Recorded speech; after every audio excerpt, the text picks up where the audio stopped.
ଜୀବନରେ ମଣିଷ ମାତ୍ରେ ଭୁଲ କରିଥାଏ,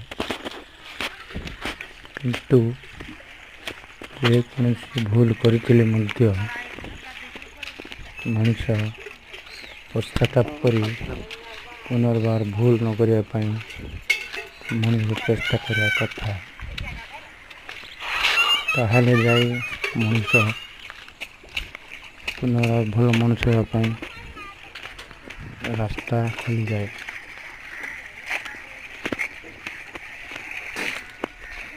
ସେମିତି ପ୍ରତ୍ୟେକ ମଣିଷର ଭୁଲ ହୋଇପାରେ।